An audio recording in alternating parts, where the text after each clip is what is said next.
High বন্ধুরা, আসসালামু আলাইকুম। আমি ডাক্তার ফারুক হোসেন। আমি একজন পল্লী চিকিৎসক। আমি গ্যাসের সমস্যা নিয়ে আলোচনা করতে চাই। আমাদের শরীরে গ্যাস কেন প্রতিনিয়ত তৈরি হয় এবং এই গ্যাসের অস্বস্তি থেকে রেহাই পাওয়ার জন্য আমাদের আসলে কি করা উচিত? মূলত আলোচনা করব কেন গ্যাসটা হয়। দেখেন, আমরা তো মানুষ, আমরা খাদ্য গ্রহণ করি। বিভিন্ন সময় বিভিন্ন পরিবেশে আপনি কর্মব্যস্ত থাকতে পারেন। আপনার সকালবেলা অফিস থাকতে পারে। আপনি বিভিন্ন জটিল যেকোনো জব করতে পারেন। এখন এই আমাদের প্রত্যাহিক জীবনে ব্যস্ততার কারণে আমরা খাদ্য গ্রহণে অনেক সময় অনিয়ম করি। সেক্ষেত্রে অনেকে সকালের নাস্তাটা অনেক দেরিতে করে। আর্লি না করে যদি আমরা ৮টা থেকে ৯টার ভিতরে সকালের নাস্তাটা সারি, সেটা আমরা করলাম না, হয়তোবা আমরা নাস্তাটা করে ফেলেছি ১০টার পরে। তখন আমাদের হজম প্রক্রিয়াটা একটা ঝামেলা হয়। নাস্তাটা খাওয়ার পরে দেখা গেলো আমার যে পরিমাণে একটু হাঁটাচলা বা রেস্টে থাকার কথা, সে অনুযায়ী আমরা রেস্ট নিতে পারিনি। সেক্ষেত্রে আপনার গ্যাস উৎপন্ন হতে পারে। আবার দেখা গেল যে আমরা তো খাদ্য আমাদের যেটা রান্না করা হয়, আমরা বাঙালি যেহেতু আমরা অধিকাংশ মানে বলা যায় শতকরা 99% খাদ্যই আমরা কিন্তু রান্না করে বা কুক করে খাই। তো এই রান্নার ক্ষেত্রে আমরা যে তেল, মসলা, তারপরে আপনার মরিচ যেটা বলেন মানে শুকনা মরিচ এবং কাঁচা মরিচ, এগুলো আমরা অনেকেই ব্যবহার করি। এখন আমরা অনেক আধুনিক ট্র্যাডিশনাল জীবনযাপনের জন্য অনেক ক্ষেত্রে দেখা গেল বৃষ্টি স্নাত দিনে বা অনেক প্রাকৃতিক বিপর্যয়ের কারণে আমরা শুকনা মরিচ বেশি পরিমাণে ব্যবহার করি। সেক্ষেত্রে আমাদের স্টোমাকের ভিতরে অধিক পরিমাণে গ্যাস উৎপন্ন হতে পারে। আমরা যে খাদ্যটা খাই তখন যদি আমরা অধিক দ্রুত পরিমাণে বা অধিক দ্রুত আমাদের খাদ্যটা গ্রহণ করি, যেটা আহার বলে আরকি, সেক্ষেত্রে আমাদের অতিরিক্ত গ্যাস সৃষ্টি হতে পারে। কারণ আমরা যখন খাদ্যটা গ্রহণ করি ন্যাচারালি তখন আমাদের দেহের ভিতরে অনেক বায়ু বা হাওয়া চলে যায়। যার কারণে আমাদের শরীরে গ্যাস সৃষ্টি করতে পারে। আপনি অধিক মসলাযুক্ত খাদ্য খাইলেন, তখন আপনার স্টোমাকে তো এটা নেবে না, অনেক ভারী খাদ্য।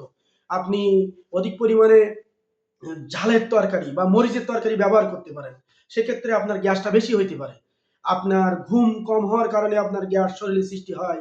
আপনার স্ট্রেস লেভেল, আপনি টেনশনে আছেন, উদ্বিগ্নতা আছেন, অনেক ব্যস্ত সময় আপনি জীবনযাপন করেন, পার করেন। সেক্ষেত্রে আপনার শরীরের ভিতরে এক ধরনের তাপদাহ বা র‍্যাশ সৃষ্টি হয়। এক্ষেত্রে আমাদের স্টোমাকে অতিরিক্ত অ্যাসিড সিক্রেশন সৃষ্টি হয়। কিছু ফল-ফলাদি আছে আমরা প্রত্যেক জীবনে খাই।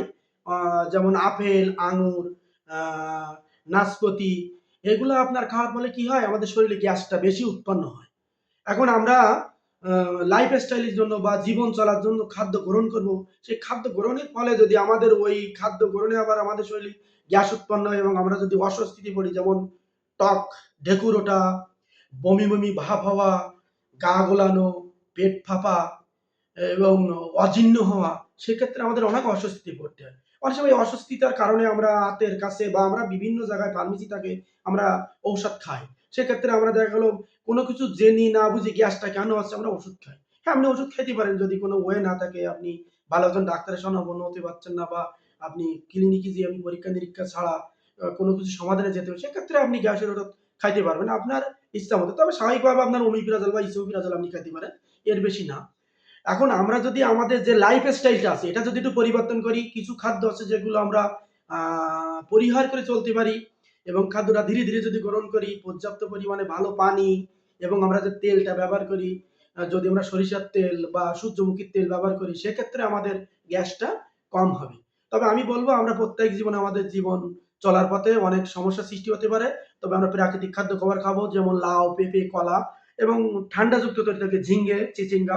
তাহলে আমাদের স্টমাকটা ঠান্ডা থাকবে। আপনাদের সকলকে ধন্যবাদ। ভালো থাকবেন, ভালো খাদ্য এবং পানি গ্রহণ করবেন। আসসালামু আলাইকুম।